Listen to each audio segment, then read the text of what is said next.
Lakini kwa kipekee kabisa tunapoelekea katika kuzindua jezi zetu mpya, najua kila mmoja amekuwa na shauku ya kufahamu. Kumekuwa na jezi nyingi zinatambaa huko mitaani, lakini jezi ya msimu huu iko vipi? Inaonekana vipi? Ina ladha gani? Itaonekana katika wiki ambayo tutaifanya katika mfululizo wa The Pride Returns Home, yani katika mamlaka ya uhifadhi ya Ngorongoro.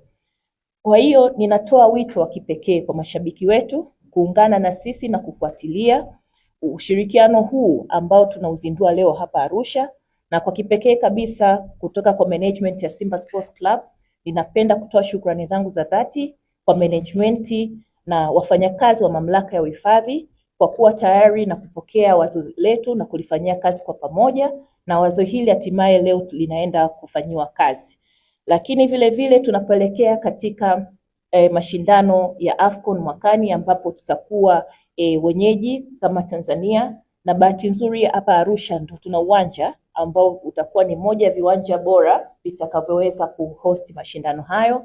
Sisi tunaamini kwamba itakuwa ni fursa pekee ya kutumia wiki ya Simba au maadhimisho ya Simba Day ama miaka 90 ya Simba kwa kutumia Ngorongoro kama sehemu ya kuweza kuwavutia watalii na mashabiki kutoka sehemu mbalimbali za dunia wanaokuja Tanzania kwa ajili ya mashindano ya AFCON na waweze kutembelea mamlaka na uhifadhi wake.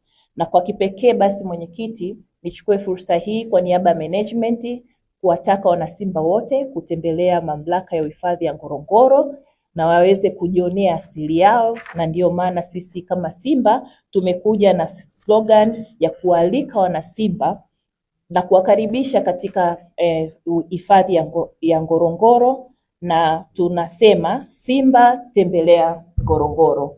Kwa hiyo mwenyekiti, naomba kwa muda nivunje ile slogan yetu ya Simba nguvu moja, iwe ni Simba tembelea Ngorongoro, ili tuweze ku-officiate jambo hili na liweze kuwavutia wanasimba wote kushirikiana nasi katika projekti hii muhimu. Naposema Simba wote tutasema tembelea Ngorongoro. Simba tembelea Ngorongoro. Simba tembelea Ngorongoro.